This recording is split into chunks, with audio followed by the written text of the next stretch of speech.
We in here live and direct. We about to go in live right now. So with that being said, this is the sports edition of the Smokecast. This shit about to go off, and we got the full cast here, man. Mac Amazing, King Jones, and we got myself, Sir Piffery and LB, and special guest P.Dot. We gonna get this shit cracking off right here. So we gonna jump right into it, man. Super Bowl, it was last night. Talk to the people, man. What is our thoughts? What is our thoughts right now, man? How do we feel? Are we happy that the Eagles won, or are we sad that the Patriots lost right now? We happy, bro. The Eagles did what they were supposed to do, just like I told people. Nick Foles actually sat here and came out and showed people that he can lead the team, just like I was saying in the beginning when they made it to the playoffs. And everybody on the Smokecast, including TG and Mac Amazing, decided to say Nick Foles is a bum. He's a bum. He's this and he's that. I never said he was a bum. I just say he ain't no GOAT. Put it like this, yo. No, he's not a Nick Foles. I'm gonna keep it. I'm gonna speak what y'all don't want to hear, man. This shit about to get wild because my opinion be off the radar. Nick Foles was out there looking like a motherfucking MVP product, bro. I don't care what none of y'all says. You feel me? Them 43 points ain't get on the board by themselves. You get what I'm saying? So regardless of his performance prior to that in the playoffs, he showed up when it mattered right there, and he showed up against the GOAT himself. Now, I'm not a fan of freaking Tom Brady. I appreciate it every time anything out of Boston loses. I'm gonna keep it all the way a buck with you. Now, just to keep it all the way funky, Tom Brady and them boys, I feel like they lost that game more than the freaking Eagles won it because they shanked the freaking field goal and an extra point. You feel me? So it's like when you add that up plus that big crucial fumble at the end, it's like, all right, dog, what's going on right now? You feel me? This ain't the time we know. I feel like they lost it more than the Eagles won it. I'm gonna keep it a buck right now. Yo, but real shit, Piff. I agree with you, yo. I feel like Brady was like, you know what? I'm done. I can't do this no more. This nigga had a reality check during the Super Bowl. That's facts. No, that's facts, man. I agree with you, homie. You know what I mean? Watching it, I'm an AFC fan. I'm an Oakland Raiders fan. You know what I mean? And all Oakland Raiders hate the Patriots. So I was always going to niggas. You know what I mean? I've been an Oakland fan since I was a fucking kid watching Bo Jackson. But now, what I saw last night was Tom Brady wasn't confident. He damn sure wasn't. He put up 505. He put up 505 yards, which is kind of incredible if you think about it for the Super Bowl.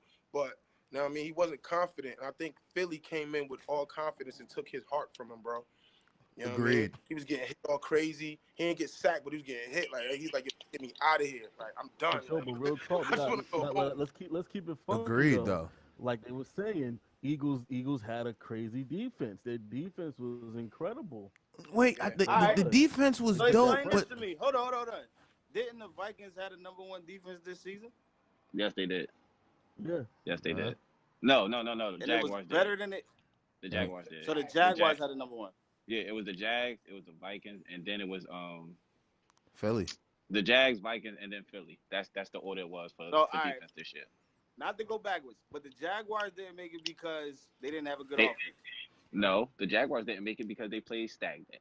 Point blank period. Eagles came out with the hunger.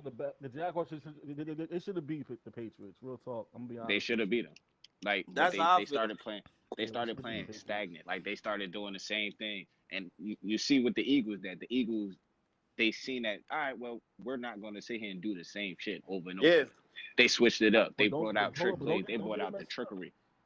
So Jones, don't get it fucked up. There was a lot of mistakes the Eagles made last night, though. Correct. oh yeah, coverage wise, defense wise, yeah, they made a lot of fucking mistakes. Oh yeah, both teams. And also, I feel like That Malcolm statement set Pip the said tone earlier with was that real. fucking hit on Cook though. Ooh. Yeah, man. Ooh. That way, Everybody wanna that come across. hurt, Everybody man.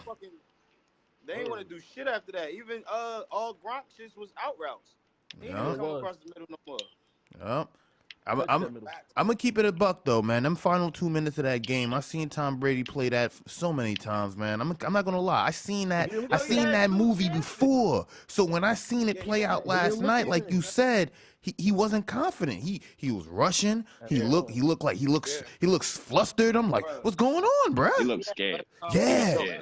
Yo, I'm telling you what it was, that defensive line shook him. Even though they didn't sack him that whole game, they put the pressure on him that they needed to put on him. Yeah, he was getting hit. He was getting hit all sorts of crazy. When he got hit in his arm, he degraded. Like, fuck that forced fumble. I'll be honest and say that I think Tom Brady is the fourth quarter champion. Because after the last Super Bowl, what he did, he put up 25 points in the last half. You know what I mean? Most of it in the fourth quarter. That was phenomenal. I've never seen anything like that in my life. You know what I mean? I'm 28 years old. I've never seen that shit a day in my life. You know what I mean? So, but last night what I saw was the Eagles. They came through. Like they persevered. And at the end of the day, whatever you do, whether it's music, whether it's sports, whatever, you gotta persevere, man. And they wanted it bad. They wanted it too bad, bro. You know what I mean? And they got it, man. And I'm proud of them, man. Fuck the Patriots. All right. I got a question for y'all, fellas. I got two questions for y'all. Do you think Brady is coming back next year? And do you think Foles will be starting next year? Foles ain't starting. No. Wait. Hold on. I got that on the notes. Wait. We ain't gonna go the ESPN route. We ain't gonna do the ESPN route. It's the Smokecast. You feel me? We was talking this before ESPN even made it a headline. So let's dive into this first. Who you keeping, Foles or Wentz? You feel me? Because now we already see what was done. We seen Foles put up 43 on Brady. You get what I'm saying? Now Wentz, granted, he put in what he had to do over the last few years. The progression was there. He's younger. Granted, he actually looks like the better upside between them. But this man just won the first championship for Philly right now. You know? Exactly what happened. Nick Foles was never a bad quarterback. Nick Foles was fucking getting coached by that shithead Chip Kelly that fucked up the 49ers too. Think about it. If you had Nick Foles not fucking running that stamina-ass offense and had him in this offense right now, he would still be a fucking Eagle. What people don't understand is even though Nick Foles was being coached by Chip Kelly shitty ass. Shit, Kelly. They still integrated most of Chip Kelly's offense. If you look at Nick Foles when he played under Chip Kelly, he was 8-2. He threw no interceptions. He threw 27 touchdowns with no interceptions that year that he did that. So the offense for Chip Kelly may have been shitty, and that is damn sure for sure. It was shitty as hell, but they took it. They wanted to play that no huddle bullshit, man. Now. But they integrated it into what they got right now. Right. With Nick Foles. Nah, they wasn't out there playing no huddle, bro. They was playing play action for fucking 80% of that jump, bro. What game was you watching? With Nick Foles, I'm saying overall, their overall offense. Like their overall offense, when Carson Wentz is in there, they do the no huddle. They sit here and they integrate Chip Kelly's offense into that offense. They do that when Carson Wentz. Now with Nick Foles, they played exactly what they were supposed to play. Run pass option. That's what he's good at. Look what he did. I'm gonna say this though. I'm gonna say this to finish it off, man. When I saw Wentz and them dirty birds one up Brady and them boys with that quarterback, trickery, I was like, yo, I felt like that was the dagger, man. I'm gonna keep it a buck with you. I felt like that was the dagger. And now, just to progress to Tom Brady, I feel like we're watching the younger version of him progress in front of us. Because that was a play he should have made, man. That's a play. I felt like that was Patrick Ewing explaining why he couldn't dunk the ball in that Knicks game, man. My knees just wasn't there. I couldn't. You feel me? Tom Brady was like, my fingertips were on it. I just couldn't really extend the way I wanted to. But it's like, yo, I feel like. Hit the 4-0. What you expecting from me? I just gave you 505. Man, listen, bro. What can I do? Hey, Piff, let me ask you a question. Real shit. Talk to me. Let me ask you a seconds. Right. So I watched the game last night, and we always say the Pats always cheat, correct? Yeah. We say the referees are always in bed with the Pats. Last night, the referees let them boys play ball. Sure, so it was like 4 penalties for the whole game, bro. Yo, that's a fact. And I think what fucked Tom Brady up was he thought that niggas was gonna be on his side like they always are, and they didn't. They let them niggas play ball. I'm gonna keep it a buck. I feel like that was the element of the game I loved and hated, because it was like, yo, they just let them play. Because I was like, yo, you rarely see a game like that, let alone on this stage. Then the flip side about it, the all the questionable shit. This is where we're gonna flip into the ESPN mode. Like, there was a few plays in there. I was like, I don't know, man. Them shits look a little suspect. You feel me? I was like, yeah. I mean, I saw a couple PIs. You feel me? No, I saw a couple PIs, like the end zone joints. I saw all of them. Yeah. The fact that they let... Wait, did we lose him? Yeah, I think LB, he probably went out for a little minute. We got a lot to cover, man. We got the Royal Rumble. Oh, we got anything to cover, man. That shit pissed me off, yo. Hold on, man. Let's wait, man. Let's wait before we get into it, man. Let's wait. Let's see if they get back on. But but real talk. But look, real shit, that Eagles team, that quarterback situation, it looks like Bledsoe and Brady all over. Right. Mm-hmm. All right, bet. Now they back. We got them back. Yeah, we back. I bet, man. So look, the only reason why I don't think so is because Nick Foles is happy there. Like, he fits that system. Like, me and Pip was talking about this already. He's not gonna go nowhere when he don't fit the system.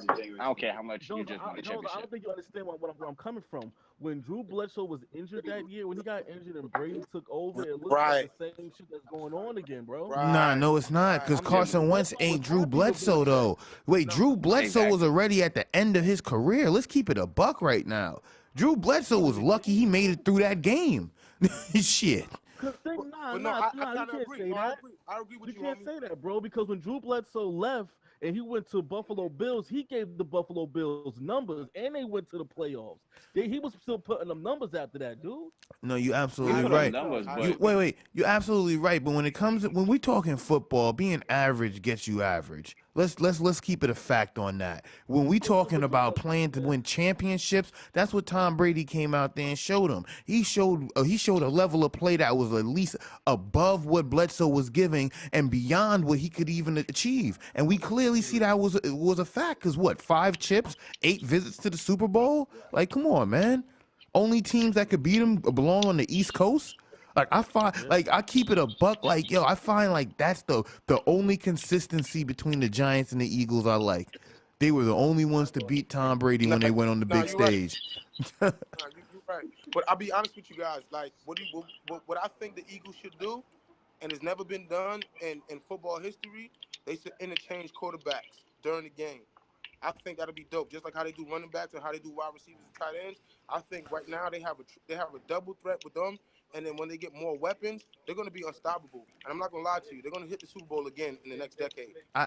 Wait. They are. It's in the next decade. I agree, but with the interchanging of quarterbacks, it's like that's such a dominant position, man. I'm going to be honest, yo. One of them is going to really want to take the wheel. You feel me? It's like yo, somebody's going to. And it's like, and I'm going to put it like this. If they earn it, so be it. But saying that's going to be the way it's going to be, I don't know, man. That's going to be a fallout waiting to happen, man. And I think Carson Wentz can get Foles at work.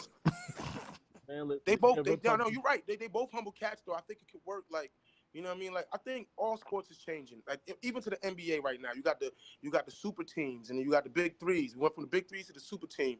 So, like, you're actually starting to see people, like, put their ego to the side and say, yo, we're doing it for the team, which is beautiful. You know what I mean? That shit is beautiful to me. You know what I mean? I saw Nick Foles play. I saw Carson Wentz play. I'm not saying they're both extraordinary, but them guys together, they work. And the system works. You know what I mean? And they got the defense, man. Like, it's nothing they can't do, bro. Eagles going to be something to fuck with. No, that's a fact. That's a fact. Something to fuck with, bro. Now, look, let's now keep going. No, I'm saying, like, for the NFC, especially the East, NFC East. You know what I mean? That's gonna be they're gonna be something to fuck with. We see Eli do it 2 times. Wait, no, they're gonna do it too. I'm gonna say this: as far as where the NFC lies on the East, the Eagles is going to be the prominent bet moving forward. The Cowboys is proven to us to be a dysfunctional mess. We're not going to touch on them. We just know that's what it is. What else? We have the Eagles. They just want to chip. The Giants, clearly they're going through some struggles right now. Hopefully they could find some, everything. You seen that commercial? The commercial would make you believe that they're going to have something coming forward. I wasn't going to bring that up. But we gonna touch on that though. We're gonna touch on that. But now let's touch on the Redskins right now as far as the NFC East, because talking teams moving forward. I don't see the Skins being anything prominent or at least a threat to the Eagles. But they did make a big move with that trade of Alex Smith. So how do we feel about that? That's mediocre. That's mediocre. Alex Smith he's a great quarterback. Yeah, but I wasn't. No, you can't put great and mediocre in the same sentence and try to make sense of it. No, the move is mediocre. The move was mediocre because now you just for who? The Skins? For the Skins, it was a mediocre move because you giving up on Kirk Cousins, a younger guy who has great potential. He's not a bad quarterback, but you give up to get Alex Smith, who's not going to. They're not giving up because he said he's not coming back. They said he's not coming back. You feel me? No, they're gonna franchise him. No, he said he's not coming back. He said he won't be there. Some mess like that, he man. Want to be there. I'm pretty sure he doesn't. Not after that. Would you want to be there? That's real. That's really shit. Would you want to be there? Hells no. Would you want to be there after that? Come on.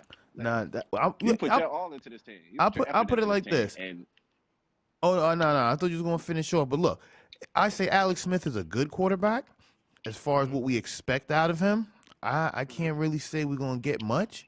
But now, as far as the move, I think it was a brilliant move on the fact of the Chiefs and the Skins, because the Chiefs are unloading dead weight on the back end of their career, and the Skins get something that they could really work with until they can find their next QB. So I feel like it was a good handoff, But then at the end of the day, I don't think it's going to really do anything as far as with the NFC, because the Eagles got that sewed up right now on the east side. Wrapped up.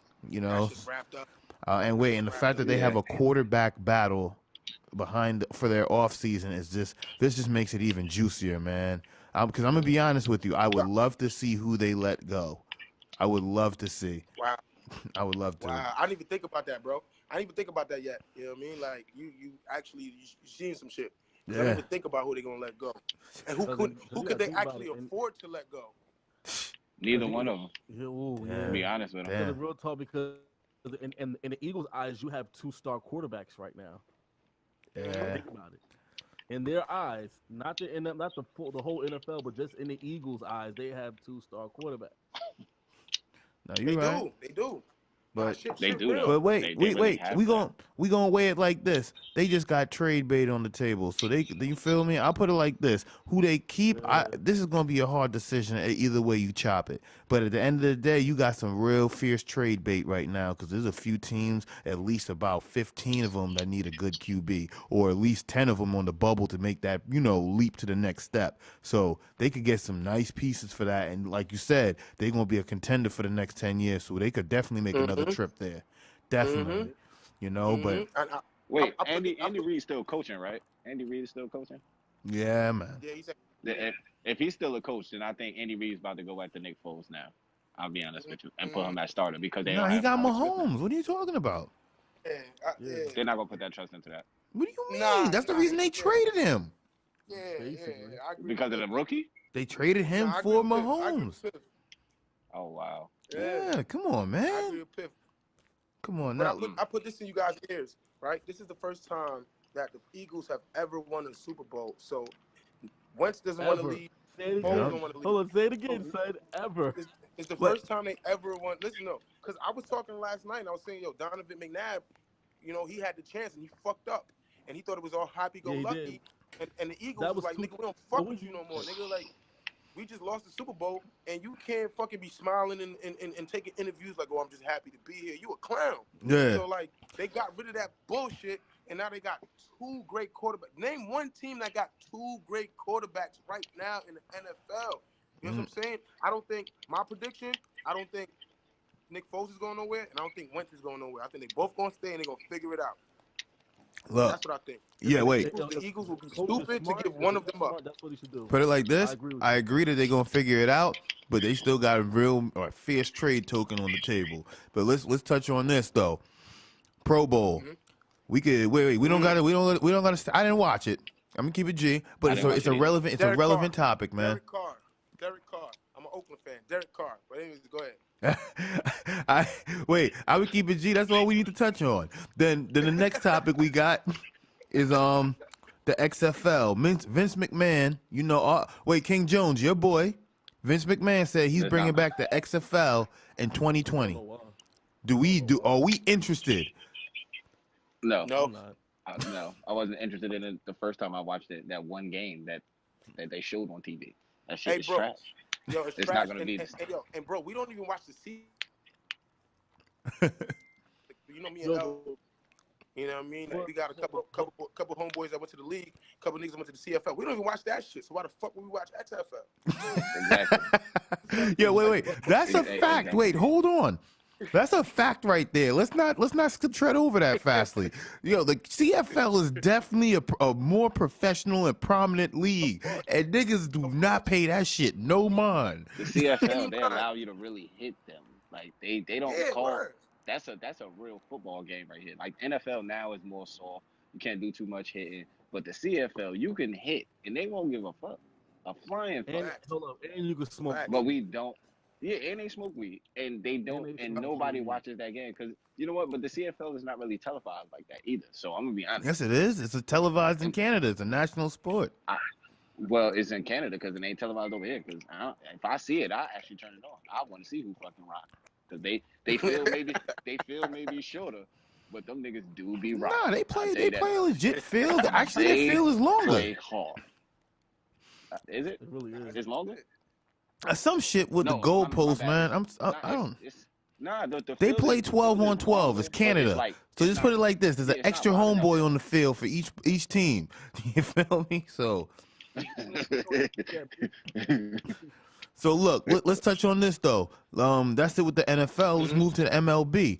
Real quick though, we don't got to dig too deep on it, but the Cleveland Indians will be removing the Chief Wahoo logo from their jerseys and hats moving forward in year 2020. Do we now first before we say is this something we want to dig deep on? The Chief Wahoo is definitely offensive to those of the Native American breed and nationality. Now it's the equivalent of a team having a black face on their jersey screaming nigga every game with an ER. So just to translate it for the listeners and for everyone on the cast. But now, do we even care enough to touch on this? No, because it took them too long to do the shit. Well, I'll say this. I would say this. Because if you want to be honest, like the Redskins went through the same thing. Yeah, they still going through it actually. They still going through it. They still got the Indian head as they fucking logo too, right? Shit, even Florida State's on the Seminoles. Seminoles. Yeah, same shit. So what I would say is like, if it ain't broke, don't fix it.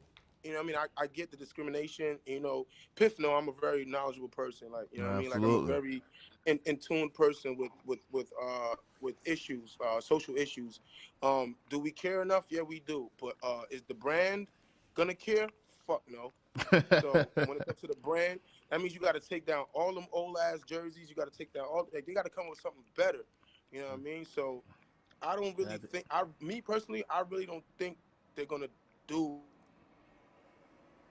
What would be a better fucking logo for that is a question. Like, honestly. They just going to have to go logo-less, man. I'm going to keep it 100. So, like, Cleveland. You can't really make it. Hold on, wait. The land. There you go. Yo, you know what? Hey, that's not offensive to nobody. I would actually take that shit. That's what they gonna put on their New Jerseys. The land. I'm done. All right, man. Let's talk some NBA. Man. Hey, what a transition into the NBA because we going straight into the land. Because Cleveland, man, they got blown out by 32 by the Rockets. Now, wait, I seen this game unfold. and it got ugly as early as the actually as early as the first quarter. If you really analyze it, into the first, into the second. No. The first, because you gotta look at it. The transition defenses, the lapses in the offense, the defenses. You know, there's a lot going on. But it's like, yo, I feel like, you know. Hold on, y'all go in. Give me a second, y'all. No. I be like this, bro.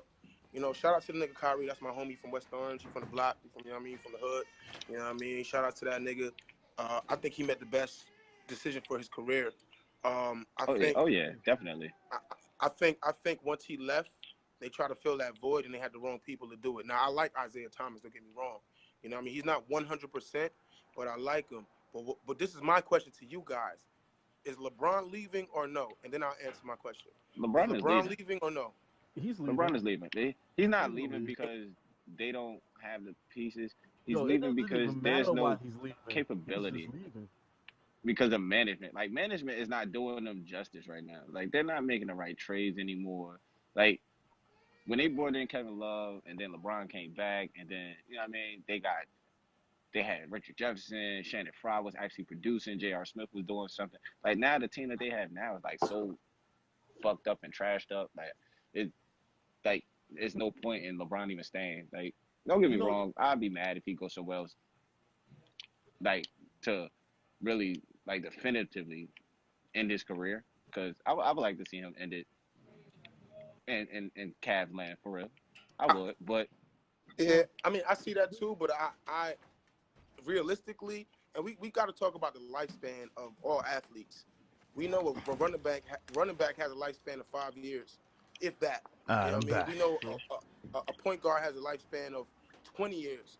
You know what I mean? And looking at the position that he's in right now, I think LeBron is going to leave, and he's going to go to a team where he can capitalize and revive, because that's what he did when he went to Miami. Not saying he couldn't do it by himself, but when Shaq left, they didn't really have nothing. So LeBron came and Chris Bosh came. You know what I mean? So I'm going to say this to say this. I'm going to say that to say this. I see LeBron in L.A. That's a bold one. I honestly feel like LeBron right now, he feels he is a teacher. He is. He feels like he's a teacher. So, like, when people were saying that and thinking that he was going to the Lakers real soon, I understand why now. I get it. The Cavs, their big mistake was they picked a whole bunch of players that don't know what position they want to play and how they want to play it when you have a guy like LeBron on your team. Picked up Isaiah Thomas because Isaiah Thomas is he's a pure scorer and he is. Wait, they didn't pick him up. My bad. I just want to throw that in there. They did not pick him up. just want to be clear on that. My bad. It was part of a trade, but they thought it was a good trade. They thought it was a good pickup, allegedly. No. They thought it was an equal trade. They didn't think it was a good trade. They thought it was an equal one. Isaiah Thomas is a good player. Like, we all know he's a good player. He doesn't fit well on that team. He doesn't fit on that offense. Wait. Hold on. Because let me... Wait, I don't mind the slander. Wait, 1 second, gentlemen. We could slander whoever on this cast, but we just got to be clear. Isaiah Thomas was a great player on Boston, and he had sparks of that in Phoenix. But now, when they traded him with this hip injury, clearly, as we could see, it's been, about a month now? He's not where we want him to be, and he's nowhere near where he was. So to say that he's a perfect fit or he's not fitting in, there's a lot of moving parts in between that. You know, we're judging him based off the performance we saw last year when he was the main focal point in Boston. Now you putting him next to LeBron and K Love. We're gonna touch on him in a second, but it's K Love is a bum. but be honest with you, K Love is not a bum. He's a bum, Isaiah, bro. I wasn't expecting Isaiah to do the same that he did because you already had that in Cleveland land. You already had it there. I was expecting him just to fit in and play a point guard position. That's what I was you can't. I'm gonna put it like this. That's probably the expectation from our point of view. But when you're looking at it from, say, Cleveland, let's take Cleveland out of it. When you're looking at it from LeBron's point of view, we're trading Kyrie Irving. Granted, I took a mean Chewbacca shit on him like on the earlier podcast, but I gotta keep it real with myself right now. He's at least a top 10, if not one of the top 5 players in the league right now. He's balling. He's balling on a team that's balling. Yeah. And now, when you trade him for Isaiah Thomas, no disrespect to IT, I don't think he's rounding out the top 100 right now. Let's keep it a buck. Nah, I can't even put him on the top 100. Too, like, but wait, we can't excuse the injury because you traded him knowing there was an injury. You feel me? So it's like that's bad. That's bad management. Then that's what you say that. Nah, man, when I heard the truth behind it, when they said Kyrie said he was going to go into a surgery, get his knee, and not play, Kyrie was talking some real Jersey shit, man. I ain't mad at him. You feel me? That's where he's from, my nigga. I'm going to always ride with the home team, my nigga. I ain't mad at a nigga at all. You feel me? Actually, being able to see him play, you know what I mean, with my own two eyes, like, because he used to come up to West Orange, he would come to the courts and play. Even after he got drafted, you know what I mean? He cut to his mama crib because, he just bought his mama a crib in West Orange, whatever the case may be. You know what I mean? But even watching him play in the park, I'm like, yo, this guy is something different. Like, he's somebody that we don't look at in the rights of a superstar, but he's a pure superstar. He is. Yeah. And we don't look at him. So when he left Cleveland and went to the Celtics for him to shine, I understood it. And I wasn't mad. You know what I mean? Isaiah Thomas is too, because I used to watch him when he played for the Huskies. When he played for Washington Huskies, the nigga was ill. Yep. You know what I mean? Like fucking retarded. No, he for 5'10", he's fucking nigga. I'm 5'10". Nah, he can't do half the shit he do. No, that's a fact. I'm like you said, I'm 5'10" as well, and I see him out there. That's an inspiration for niggas like me who always dreamed to dunk and I couldn't. So and see him going pro. It's like when I see him and Nate Robinson out there in the league getting it cracking, I'm like, oh lordy. But it's like, you feel me? So it's like, definitely shout outs to them, but it's like, I don't feel IT right now is the fit for what Cleveland's looking for with LeBron there and without. Because let's keep it a buck. You take LeBron out, we don't have Kyrie. K Love, like we gonna take a shit on him in a second. But it's like K Love is not where he's not the focal point where he once was in, say, Minnesota. So I don't think Cleveland could survive with, say, IT. They're not getting coached by Brad Stevens. They don't have you got Iman Shumpert, J.R. Smith. I'm not shitting on them, but they on the ladder. They on the back end of their career right now too. It's nothing consistent about neither one of them. It's like, I seen these dudes jump around in the league. Now, just to finish with IT, I hope him the best, but I don't know if that's where it's going to be for him, man. I don't think he's the future for the Cavs. Because to trade Kyrie and expect at least 50% of that, you be at least happy. You're not even getting 25% of that right now. And that's what's making it even worse. So I hope the Cavs could put it together. But now we could go ahead and take this Chewbacca shit on fucking Kevin Love because, like you said, he's a fragile bum. He's a bum. Wait, a fragile bum. Bruh, he's a bum, bro. He broke his left hand. He broke his left hand playing basketball. Like I don't want to clown him, but it's like he was just standing on the court going for a board and broke his hand on some dumb shit. And he's out 6 to 8 weeks. Granted, Chris Paul suffered from the same shit. He's another fragile one, but I don't know, man. K Love, he wasn't making any noise this year. Like he barely had he had very few breakout games. But granted, the Cavs was getting their ass handed to him in a lot of those games as well. But then with that, you would expect a lot more performance from him, especially playing the 5 as an experienced 4. Whether you have to slide to the 4 or the 5, you have experience in both positions and an ex-champion. So I put all this on the table and seeing what you were doing in Minnesota, Mr. Double Double. Oh yeah, don't think I forgot. I saw the commercials. So you feel me? Like wait, and to see you in Cleveland shit in the bed the way that you are, it's like I don't know what to say right now, man. Like what the fuck's going on? K Love, like what's really going on? Yo, real shit. K Love don't even look like a center when he's out there, bro. He look like a small forward. He look like a trash ass small forward when he's out there on the court, bro. That is true. Like I don't know what happened to him. I don't know what happened to that man, bro.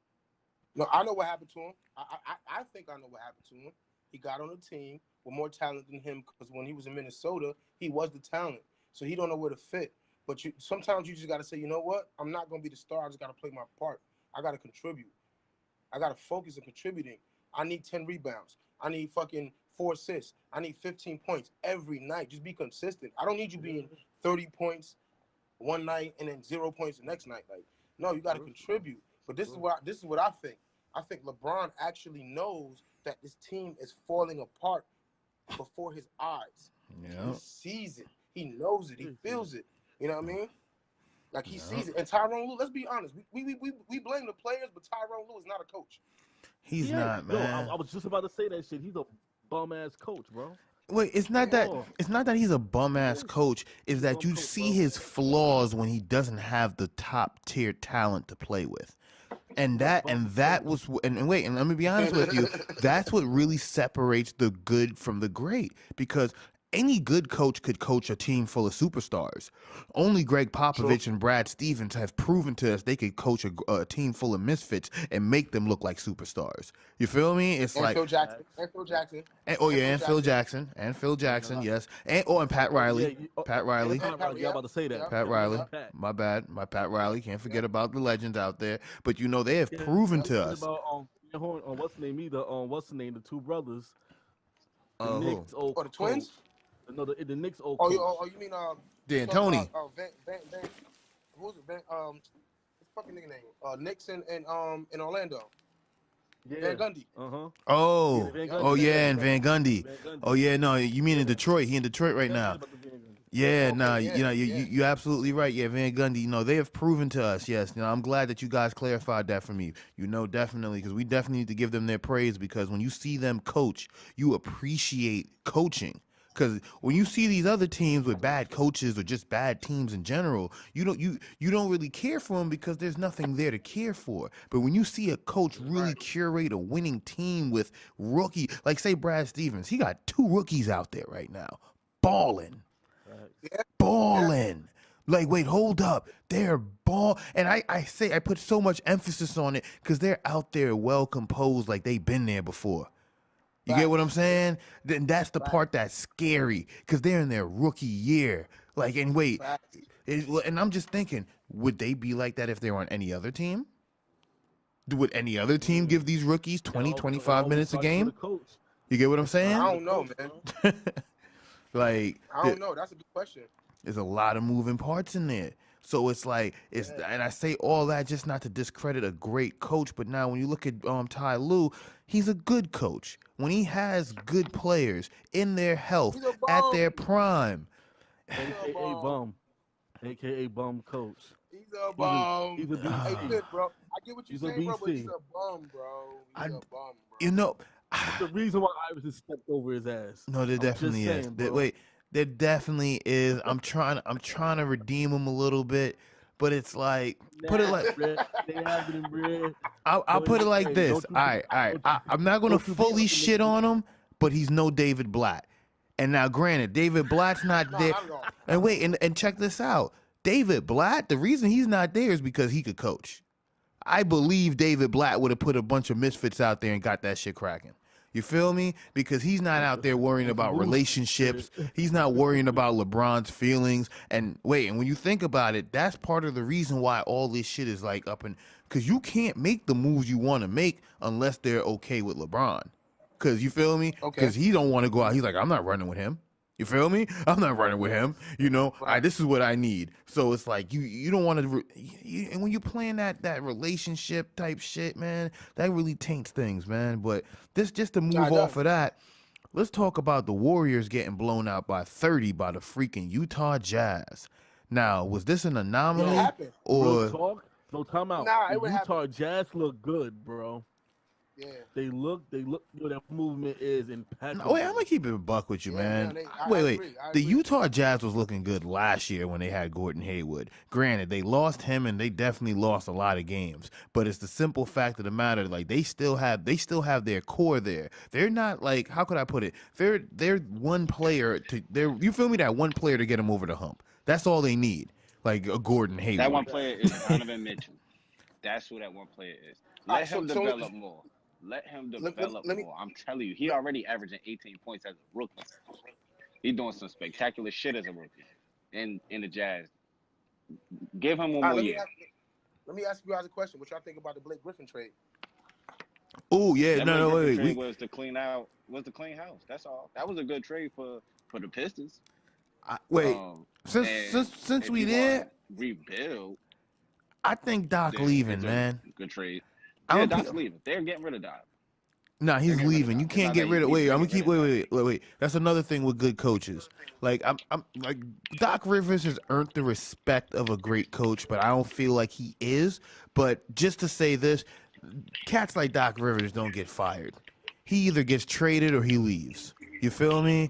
They don't. You're not gonna disgrace him like Doc Rivers got fired. No, not at all. Not at all. I actually think that, you know, him and his son Austin.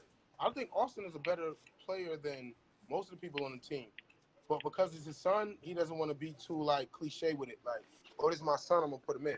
But I think if Austin leaves, wherever Austin goes, that's where Doc going to go. Or wherever Doc going to go, that's where Austin going to go. Because I still look at him as a still growing point guard / shooting guard because he can shoot.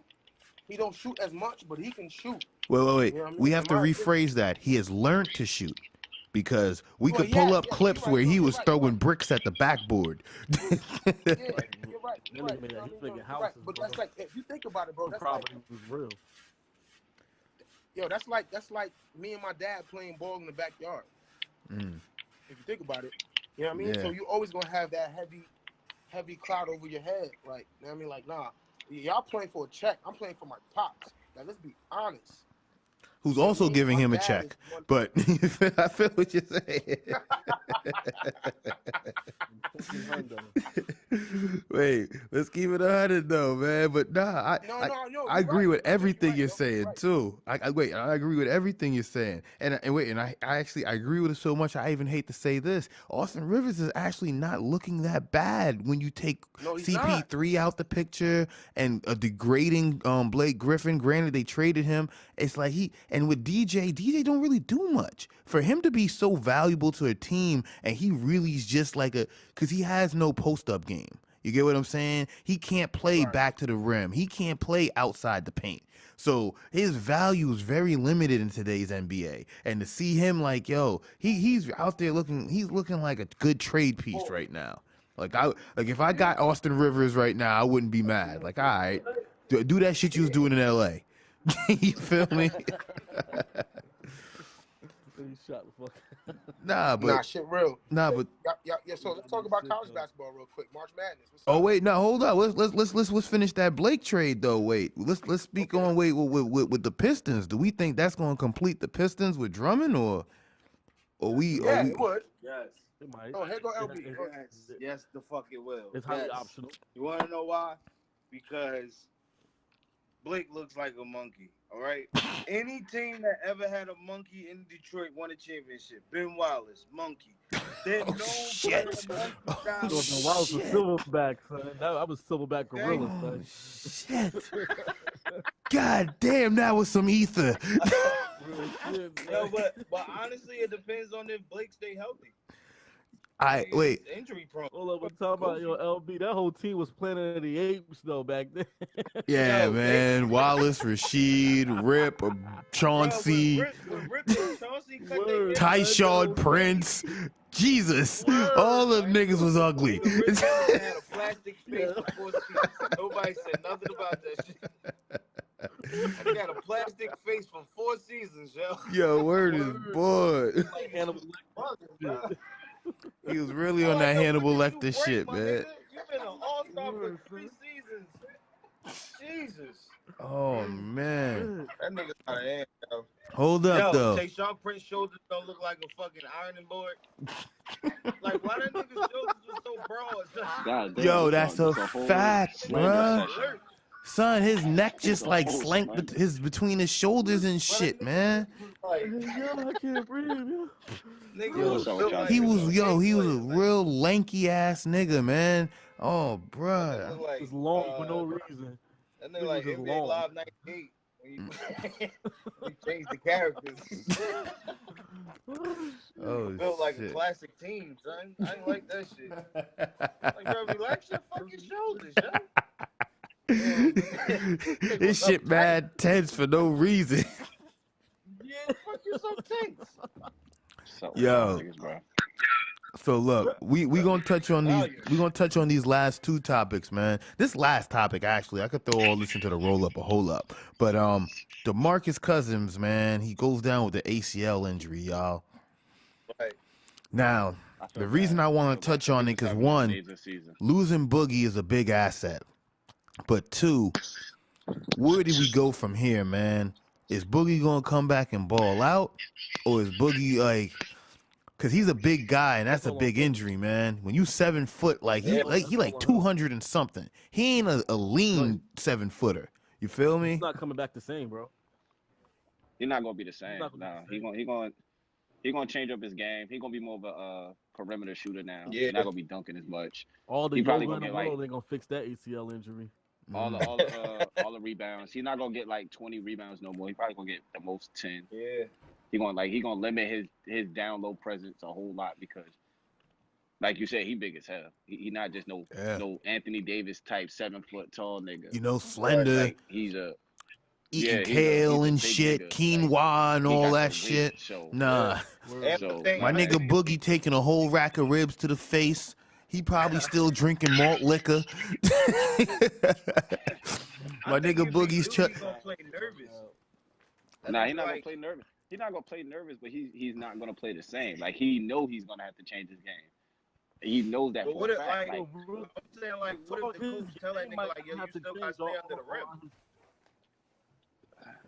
That's why he's gonna change his game. Like he's still gonna be under the rim, but he's gonna change it to where he's not.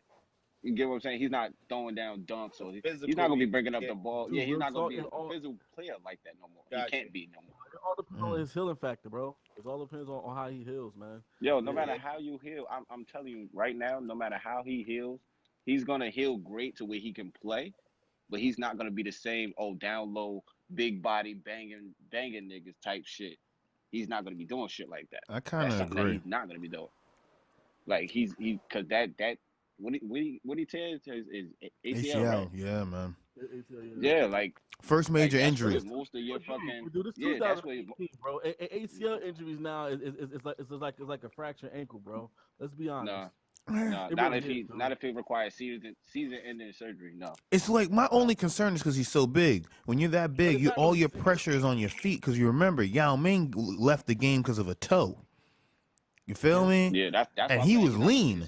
Like he was lean. He's gonna change his game to fit the injury that he just received. Like he's gonna still be a presence. He's just not gonna be a banger no more.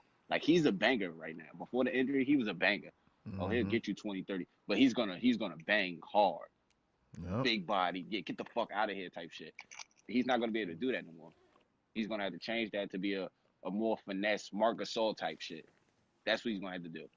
Like Marc Gasol hasn't gotten an injury, but he's a finesse center to where he bangs a little bit, but he's more of a finesse. I'm gonna get this when it comes off my way, or I'm gonna get this when I sneak in here. Finesse centers now, it fucking makes me sick, bro. Yeah, but you know what? The Boogie only getting that excuse because he just got that injury. You know, Boogie, he a banger. He loves to bang. Yeah. Like he loves to fucking bang. He don't want to play that soft shit. He don't like that soft shit. So this injury is really just going to make him go, all right, well, now I have to play more finesse. I have to be more of a perimeter scorer. You know, when I got the open dunk, I can do the open dunk. You know what I'm saying? Like he's not gonna be able to bring the ball down the same. Like it's a lot of things that's gonna change because he done so much. He evolved so much as a player to where he's a ball handler now. He ain't really gotta wait for the ball to touch his hands. Like he could bring it down himself the whole damn court. And he's setting up the offense. He's not like now. It's more so let me pass you the ball and let me get set up in my spot. Because he don't want to re-aggravate the injury or make it worse or cost his career. Because that's what that shit can do. Facts. Oh, you're totally right about that. Totally right. I agree with you on that one. So he gonna have to change. No, I definitely agree. But it hurts to see Boogie go down because, you know, the only good thing to come out of this is that he's young. You know, because if he would have had this injury and he was a little bit older, I'd have been away. Like, say if this was LeBron, I don't know, man. Bron, you might have to come off the bench. LeBron coming off the bench for that? No. Nah. I don't think so. Yeah. I don't think so. I think LeBron would change his game to be more of an outside presence like he's trying to do now. Like, he's not trying to even now, he's not trying to sit here and bang down low and have to carry teams. Like, that's why he's so frustrated, because he got to carry a team. Like, he has to carry that team. If he don't carry that team, as you can see, they're going to get their ass whooped. And with him even trying to carry that team, they're still getting their ass whooped because nobody else is contributing. Like, there's no more contributions. Facts. Like, it's just too much weight on his shoulders again, all over again. He didn't come back to Cleveland for that. He came back to Cleveland for, I came here so that way I could, win championships and have a team. Not so I could carry the team all over again. This is like when he first started his rookie season. That's what this is. This is rookie season.